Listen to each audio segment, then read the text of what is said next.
Meus irmãos, o texto dessa noite vai ser o texto de Filipenses. Nós vamos dar sequência dos versos, capítulo 2, do verso 5 ao 8. Mas antes de lermos esse texto, eu quero fazer uma breve introdução a respeito, especialmente do que nós vemos no nossos dias.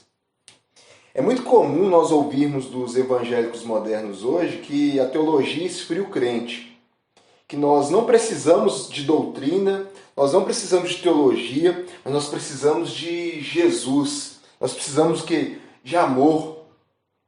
Mas são esses mesmos cristãos, essas mesmas pessoas que tentam fazer e resolver os problemas das suas igrejas hoje por meio do pragmatismo. Isso é, se algo resolve um problema, isso é verdadeiro. Você não precisa de fato ter embasamento bíblico, teológico, basta resolver problema. Mas o apóstolo Paulo, ele pensava totalmente diferente desses modernos evangélicos atuais. Paulo, ele nos mostra que precisamos sim de teologia para que possamos agir corretamente. Quando o problema é de divisão, partidarismo e individualismo, a igreja precisa voltar para a doutrina teológica. E é isso mesmo que o apóstolo Paulo aqui faz com a igreja de Filipenses. Lembre qual era o assunto do apóstolo. No último sermão nós vimos sobre a importância da unidade e da humildade para as igrejas. Paulo então vai tratar sobre temas profundamente doutrinários como base para uma viver uma versículo que nós vamos ler agora, como base para a unidade e comunhão cristã. O apóstolo Paulo aborda sobre a doutrina de Cristo, que na teologia sistemática a gente chama isso de cristologia. Nós vamos ver nesses poucos versos, dos 6 ao 11, nesses 6 versículos a gente vai ver no mínimo aqui 6 a 7 doutrinas que são importantes que o apóstolo Paulo vai tratar para aquela igreja, para que ela pudesse viver mais em unidade. Ele vai falar sobre a divindade de Jesus, ele vai falar sobre a encarnação de Cristo, ele vai falar sobre as duas naturezas de Cristo, vai mostrar como ele tinha a natureza divina e humana unidas, ele vai falar sobre os dois estados de Cristo, que é o quê? O estado de humilhação e o estado de exaltação. Ele vai falar sobre o pacto da redenção, ele vai falar sobre a ascensão e o retorno de Cristo. Tudo isso está nesses versículos que nós vamos ler agora. E eu também recomendo aos irmãos ao longo da semana lerem e estudar o capítulo 8 da Confissão, que vai falar sobre Cristo mediador. E as perguntas do Catecismo 25 a 32, que também foca sobre essas doutrinas. E a gente vai ver a grandeza da cristologia, e quando a gente entende mais essa teologia, a teologia de quem Cristo é, nós conseguimos viver igreja como o Senhor nos chama a fazer. O apóstolo Paulo faz isso nesse texto. Essa introdução é para que a gente tenha em mente isso. Então vamos ler o texto aqui, versículo 5 ao versículo 11. Diz assim a palavra de Deus: Tende em vós o mesmo sentimento que também houve em Cristo Jesus. Pois ele, subsistindo em forma de Deus, não julgou como usurpação ser igual a Deus. Antes, a si mesmo se esvaziou, assumindo a forma de servo, tornando-se em semelhança de homens, e, reconhecido em figura humana, a si mesmo se humilhou, tornando-se obediente até a morte e morte de cruz. Pelo que também Deus o exaltou sobremaneira, e lhe deu o nome que está acima de todo nome, para que ao nome de Jesus se dobre todo joelho, nos céus, na terra, debaixo da terra, e toda língua confesse que Jesus Cristo é o Senhor, para a glória de Deus Pai. Amém. Meus irmãos, vamos orar mais uma vez. Pai amado e querido, nós te louvamos. Louvamos pela sua graça e louvamos pela sua palavra.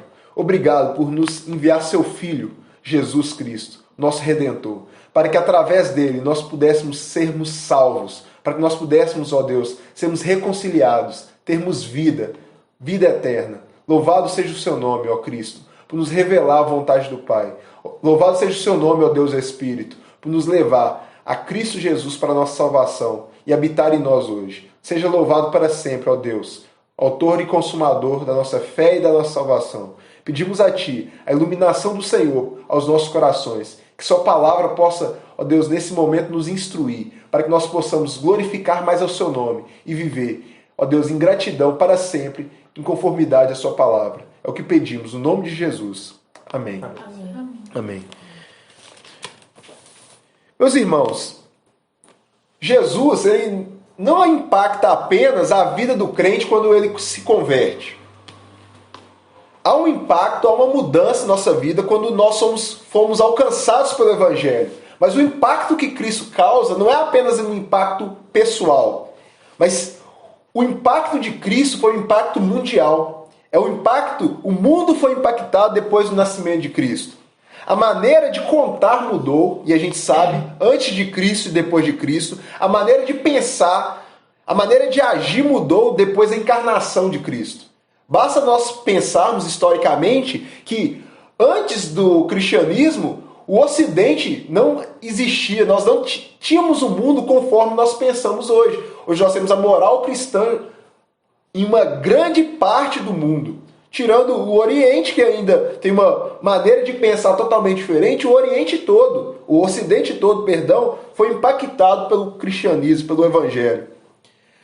Cristo muda a maneira dos homens viver agora, e a encarnação do Verbo fez essas coisas. A partir do momento do nascimento de Cristo, o mundo nunca mais foi o mesmo. E é por isso que o apóstolo Paulo diz aí no versículo 5, tem de vós o mesmo sentimento que também houve em Cristo Jesus. Nós devemos, como cristãos, membros do corpo de Cristo, a igreja, agora, imitar ao nosso Senhor, na nossa forma de relacionarmos com o nosso próximo. Por quê? Porque nós somos comprados por Ele. Para que nós vivamos o que o Senhor nos chama, nós precisamos olhar para Cristo, aquele que é o servo, aquele que nos ensina que o servo não é maior que seu Senhor. Olhando para o exemplo do nosso Senhor Jesus Cristo, nós vamos aprender a como agir e como servir. E o apóstolo Paulo nos faz isso nesse texto que nós acabamos de ler. Nós vimos no último domingo que o apóstolo Paulo, quando chamou a igreja para ser humilde e considerar o outro como superior a si mesmo, quando Paulo chamou a igreja para não ter cada um como superior a si mesmo, mas buscar o bem do próximo, a honra do próximo, ele nos mostrou o exemplo de Cristo. Jesus Cristo é o exemplo de humildade que nós devemos ter em nós. Jesus Cristo, o Filho de Deus, nos mostra como devemos viver na sua encarnação, no seu estado de humilhação. Jesus, versículo 6, vai nos dizer, pois ele, subsistindo em forma de Deus, não julgou como usurpação ser igual a Deus. Meus irmãos, nós bem sabemos, Jesus, o Deus Filho, da mesma essência divina de Deus, igual em poder e glória ao Pai e ao Espírito.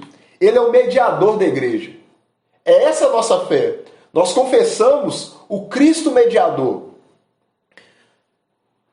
Nós, quando olhamos de Gênesis a Apocalipse, nós vemos o quê? A divindade de Cristo. Isso é algo muito claro nas Escrituras. Eu peguei alguns versículos bíblicos que falam sobre isso especificamente. Eu vou fazer a leitura deles, eu coloquei numa ordem. Eu peguei de um livro sobre Cristo, que é várias citações de versículos bíblicos mostrando essa divindade de Cristo. Eu quero que vocês prestem atenção. Ou você tenta aí identificar, se você vê de qual versículo que eu estou lendo. Diz assim, olha, no princípio criou Deus os céus e a terra. No princípio era o Verbo, e o Verbo estava com Deus, e o Verbo era Deus. Ele estava no princípio com Deus. Todas as coisas foram feitas por intermédio dele, e sem ele, nada do que foi feito se fez. Para nós, há um só Deus, o Pai, de quem são todas as coisas, e para quem existimos, e um só Senhor, Jesus Cristo, pelo qual são todas as coisas, e nós também nele. A quem constituiu o herdeiro de todas as coisas, pelo qual também fez o universo. Ele, que é o resplendor da glória e a expressão exata em seu ser, sustentando todas as coisas pela palavra de seu poder. É a imagem do Deus invisível, o primogênito de toda a criação, pois nele foram criadas todas as coisas, nos céus e sobre a terra, as visíveis e as invisíveis, sejam tronos, sejam soberanias, quer principados, quer potestades.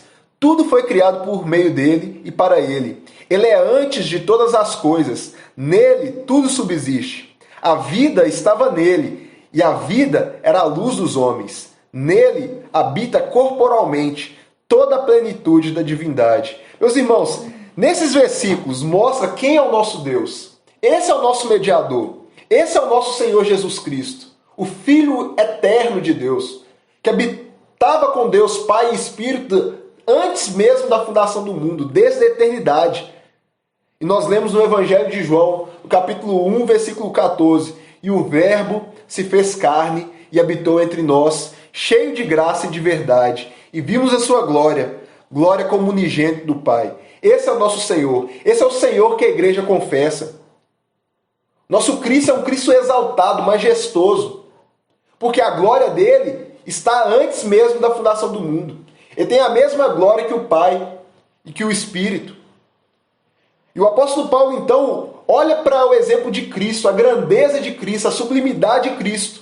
E na encarnação de Cristo, ele nos diz que ele, subsistindo em forma de Deus, não julgou por usurpação ser igual a Deus. Meus irmãos, Jesus subsistia em forma de Deus. O Senhor Jesus, quando habitou na terra, ele não perdeu a sua divindade.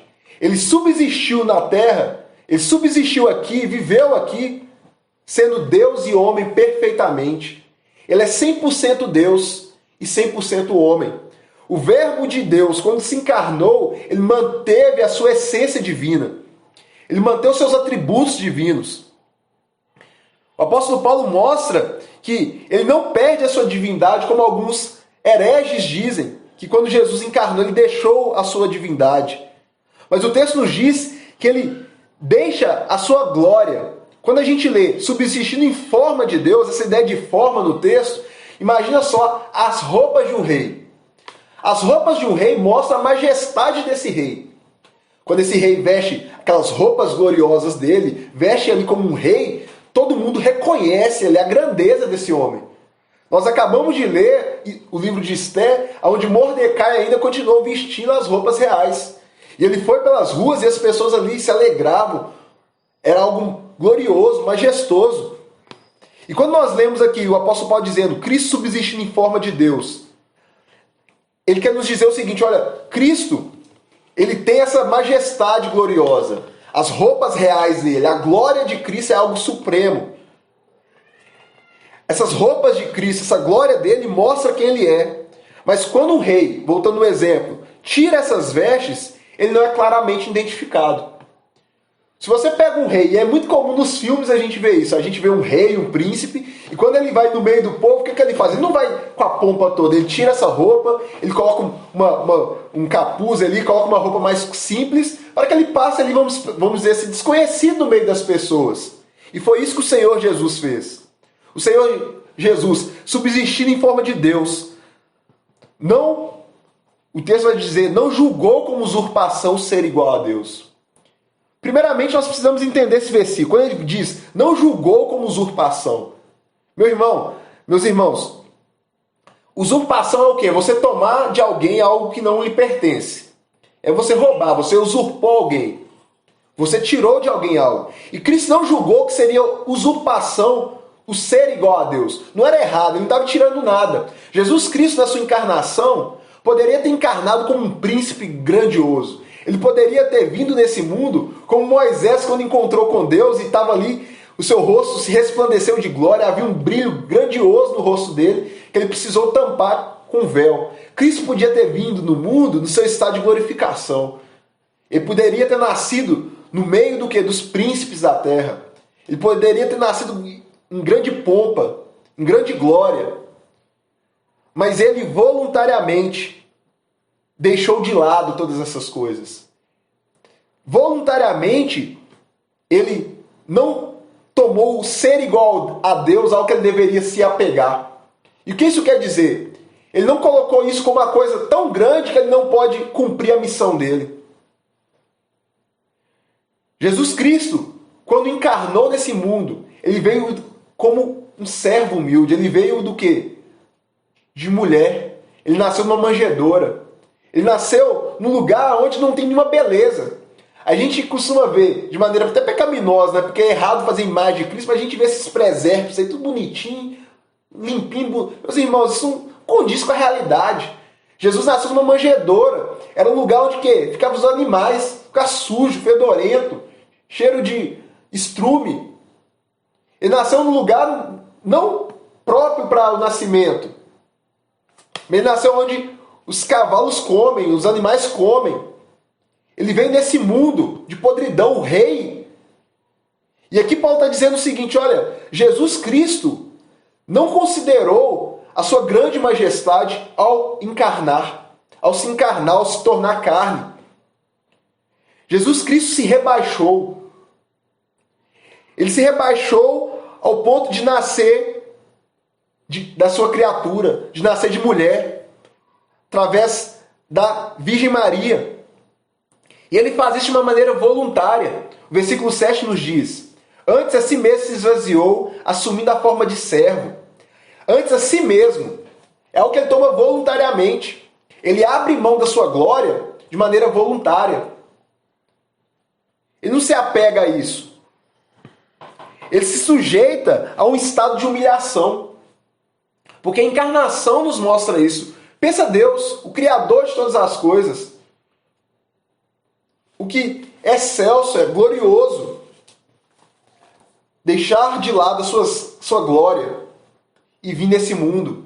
No mundo que o rejeita, no mundo caído. Meus irmãos, isso acontece por quê? Por causa do plano eterno de Deus. Por causa do pacto da redenção. Deus toma voluntariamente a carne humana e habita no meio de nós. Aqui o apóstolo Paulo começa a dar alguns exemplos que a gente precisa ter em vista. Porque ele está fazendo algum comparativo. Ele está mostrando, primeiramente, Jesus Cristo é Deus e Rei. Ele é o Rei de toda a terra. É o Criador e sustentador de todas as coisas. Ele tem a forma de Deus. Ele não julga como usurpação se apegar a isso. E Paulo dá uma comparação no versículo 7 mostrando o homem. Ele assume a forma humana, a semelhança de homens, e o apóstolo Paulo faz um comparativo entre homem e servo. Então, Deus, rei, homem, servo. Essa é a posição comum da humanidade. Deus os criou, nós somos servos dele. Mas Cristo, ele voluntariamente, ele se sujeita, ele se rebaixa e toma lugar de homem. Ele toma lugar onde? Lugar de criatura. E mais do que uma criatura, o texto nos diz, ele se esvazia vindo na forma de servo. Meus irmãos, hoje em dia a gente não entende o que é um servo. Porque nossa cultura não tem mais um escravo. Mas o escravo era um nada na cultura romana. Um nada. Nada escravo era a mesma coisa. Um ninguém e um escravo era a mesma coisa. E Jesus vem como um escravo, como um servo. Ele vem tomando aquilo que é mais comum para um homem humano diante de Deus, ser servo. Porque essa de fato é o que o homem é. O homem diante de Deus é nada.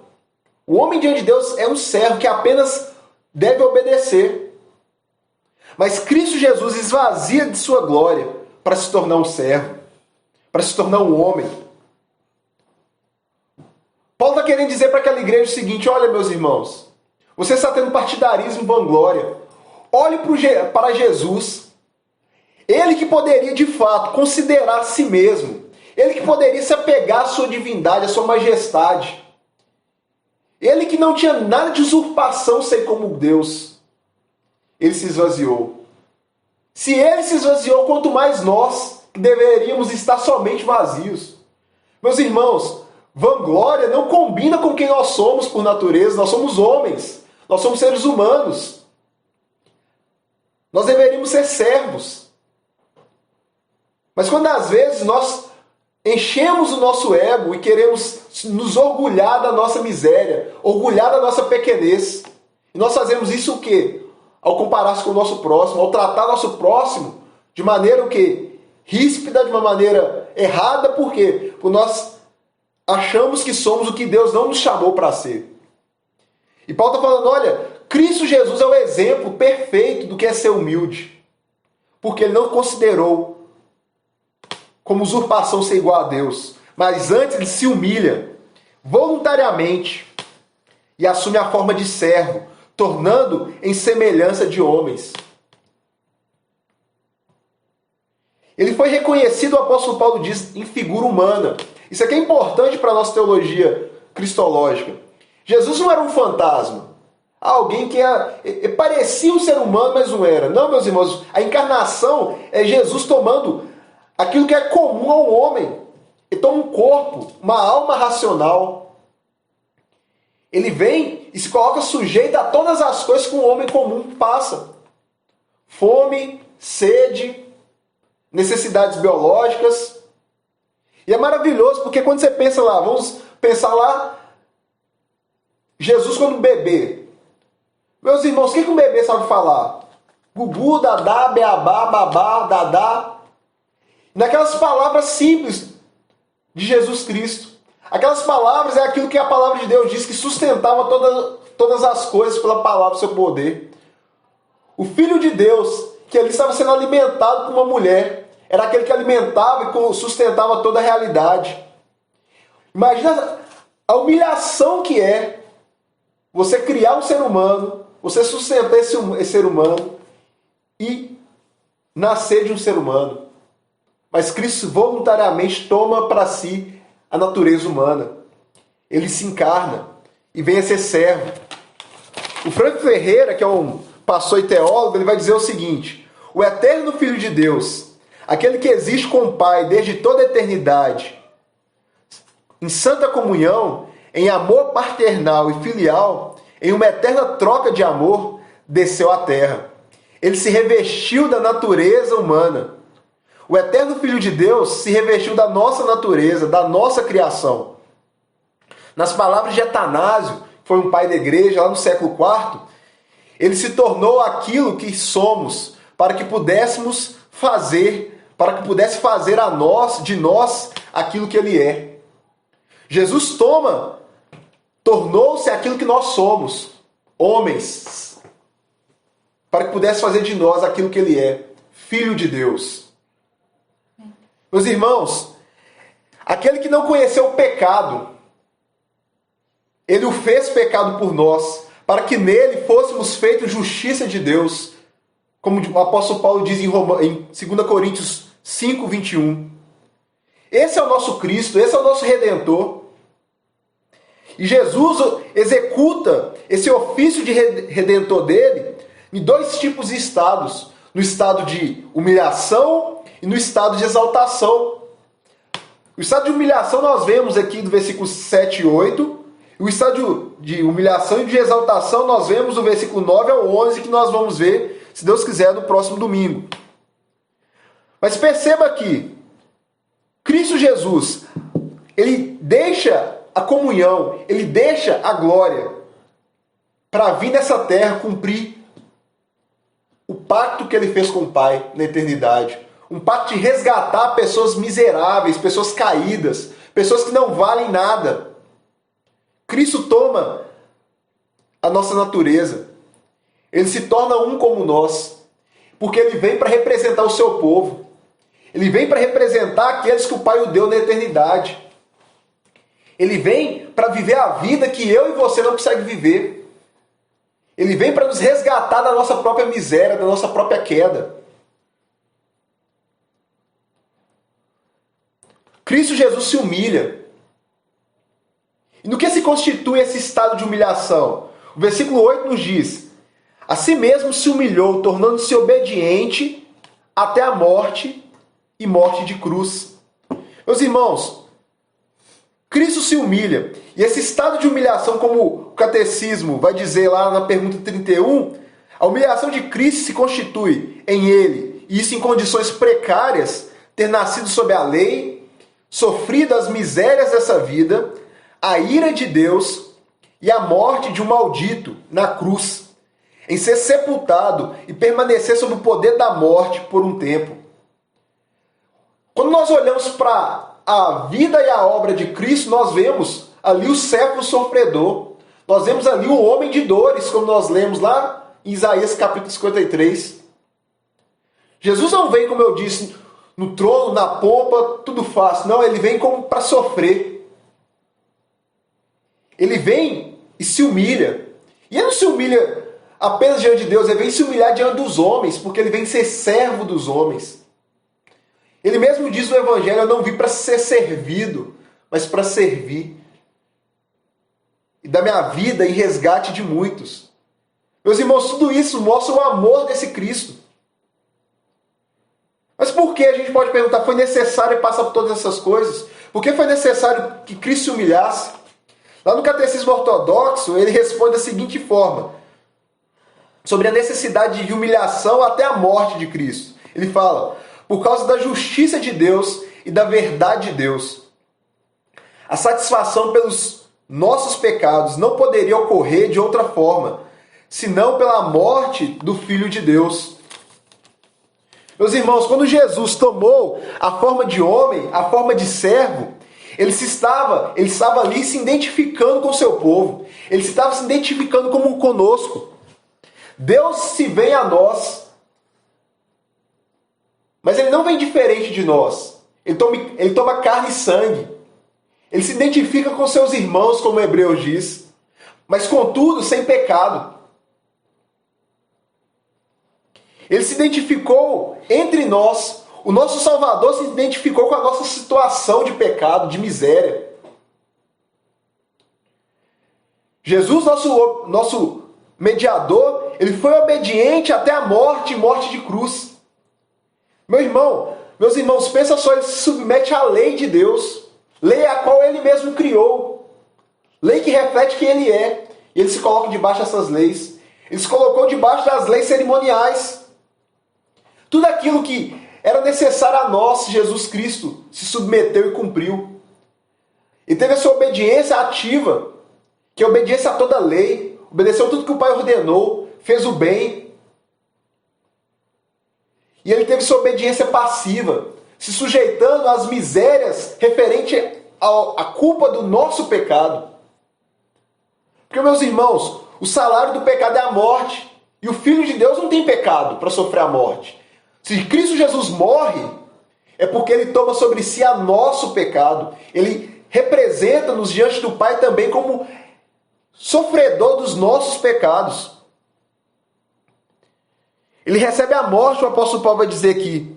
Ele se humilha, se torna obediente até a morte.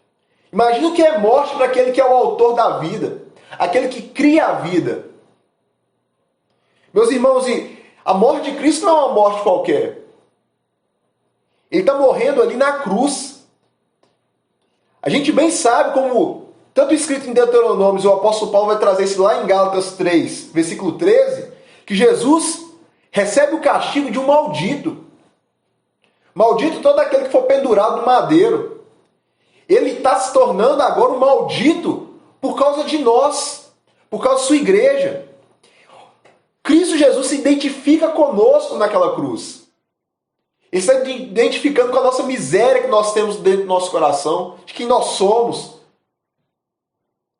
da nossa fraqueza. E na cruz de Cristo, nós vemos o clímax da redenção, nós vemos o clímax da história de Deus. É nessa cruz de horror que nós vemos o amor de Deus. É nessa cruz de horror que nós temos a nossa reconciliação. É na paixão de Cristo que nós fomos perdoados. Cristo se esvazia, ele se rebaixa. E Paulo está falando, meus irmãos, essa deve ser a nossa atitude. Porque se Cristo faz isso, quem somos nós para querermos ser servidos, para querermos viver no individualismo, para querermos viver para nós mesmos? Cristo é o exemplo perfeito do que é se humilhar, o que é ser humilde. Na cruz nós estamos vendo esse plano do Senhor. E foi através da obra da cruz que nós somos reconciliados com Deus. Se Jesus não tivesse se esvaziado, se ele não fosse o verdadeiro Deus e o verdadeiro homem, nós estaríamos hoje em densas trevas espirituais. Nós estaríamos hoje ainda mortos nos nossos delitos e pecados. Nós estaríamos hoje ainda em rebelião com Deus. Mas ele não considerou como usurpação ser igual a Deus, mas se esvaziou. Graças a Deus por Cristo. Graças a Deus pelo nosso Salvador, que se entrega em nosso favor, que vem e morre em nosso lugar. Nós lemos lá em Isaías capítulo 53,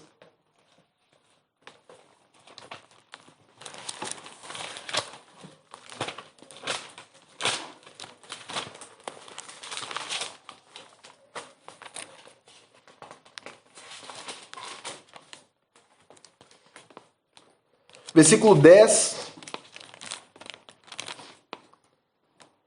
10 ao 12.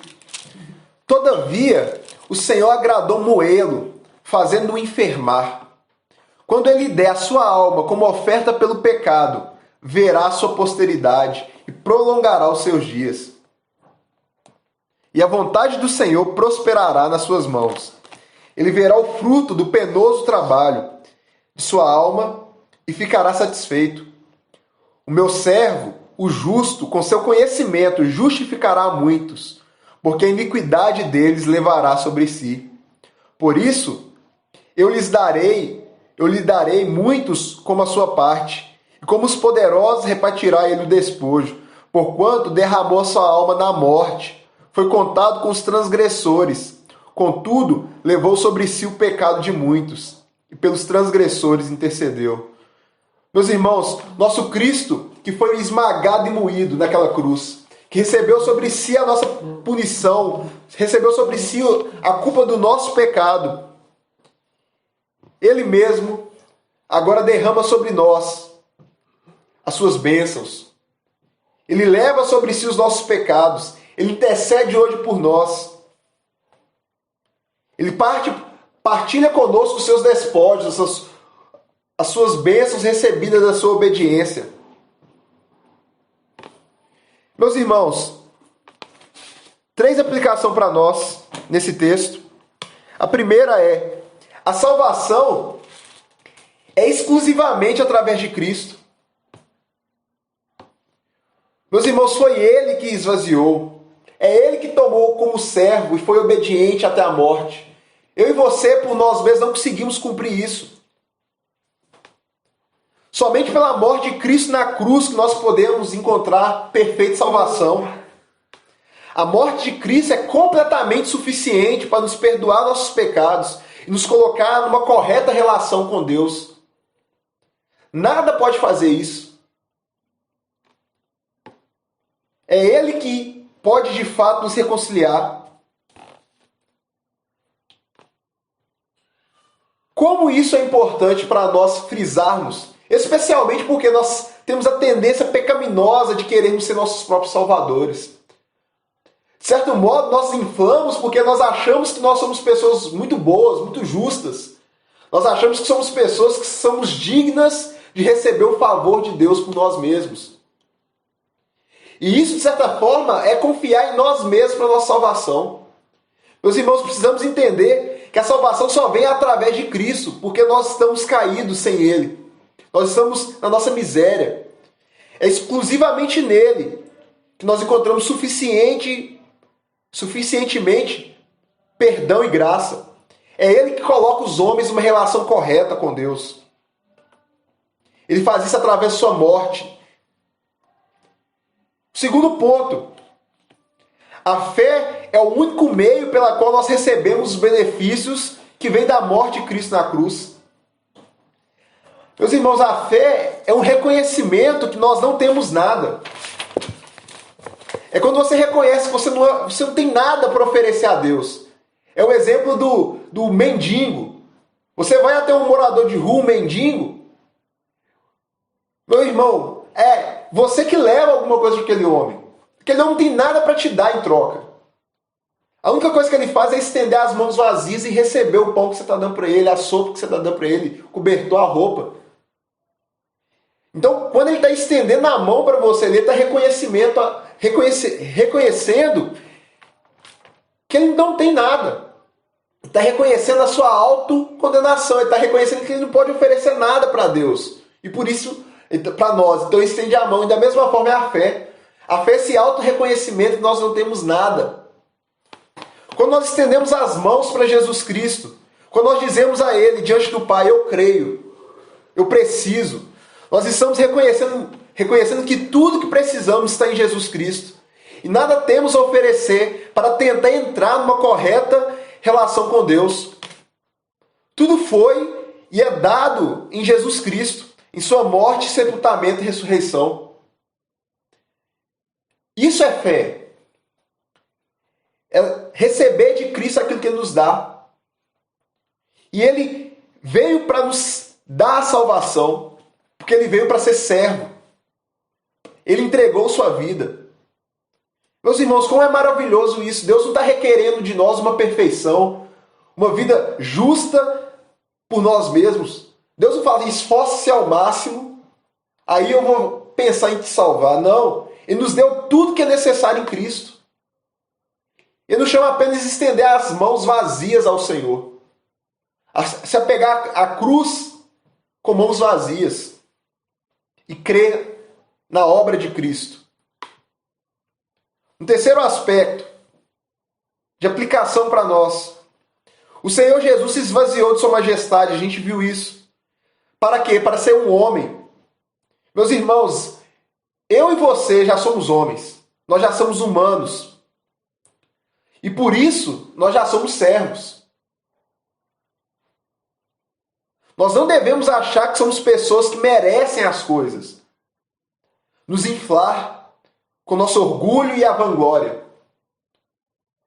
Meus irmãos, nós precisamos imitar a Jesus.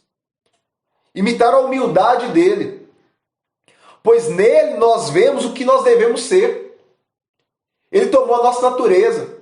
E ele foi para nós e é como exemplo o que nós devemos ser. Por isso que o apóstolo Paulo fala, tem o mesmo sentimento que houve em Cristo Jesus. Tem a mesma ação, a mesma vida que houve nele. É isso que nós devemos ser. Imitar o Cristo. E assim como ele foi o exemplo para nós entendermos que, como ele ensina, muito maior aquele que serve do que quem é servido. Quando nós estudarmos o versículo 9 ao versículo 11, nós percebemos isso claramente. Na exaltação de Cristo, nós vemos o exemplo daquele que mais serviu, que mais foi humilhado, e também é mais exaltado, que é mais glorificado. Mas precisamos olhar para isso e buscarmos, sondar o nosso coração, se nós temos imitado a Cristo, se nós estamos sendo homens como nós devemos ser. Meus irmãos, em Cristo nós temos um mediador perfeito. Nele nós encontramos um exemplo perfeito para nossas vidas. Que olhamos para Cristo com esses olhos. Eu quero finalizar fazendo uma citação aqui do livro de Agostinho, das Confissões. E é muito interessante que Agostinho fala lá no capítulo 10 do seu livro, no livro 10, são vários livros, Confissões, e lá no capítulo 43 sobre Cristo, o único mediador, Agostinho diz o seguinte: o verdadeiro mediador que tu, em tua secreta misericórdia, mostraste aos humildes e enviastes àqueles que, seguindo o exemplo dele, também puderam aprender a mesma humildade, aquele mediador entre Deus e os homens, o homem Cristo Jesus, apareceu entre os pecadores mortais e o justo imortal, mortal com os homens, justo com Deus, para que, com o salário da justiça, que é a vida e a paz, ele pudesse, por meio de uma justiça vinculada a Deus, esvaziar a morte dos pecadores, agora justificados, porque ele quis compartilhar com eles. Por isso, ele foi mostrado aos santos de outrora, para que assim eles pudessem ser salvos por meio da fé em sua futura paixão, como nós fomos salvos por meio da fé na sua paixão já passada. Como tu nos amaste, bom Pai, tu que não poupaste seu próprio filho, mas o entregaste por todos nós. Como nos amaste tu, ó Cristo, que em nosso benefício não consideraste que o ser igual a Deus era algo que devia se apegar-te, mas te humilhaste e foste obediente até a morte de cruz. Esse Deus, que é único, está isento da morte entre os mortos, e pode dar a sua vida pois tem autoridade para dá-la e para retomá-la. Em nosso benefício, sendo ao mesmo tempo o vencedor e a vítima, e, portanto, vencedor por ser vítima.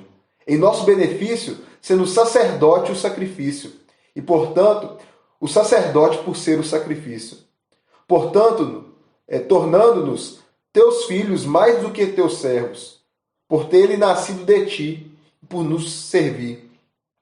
Com razão, portanto, nele deposito minha firme esperança de que tu curarás todas as minhas doenças, por aquele que está à direita de Deus e também intercede por nós.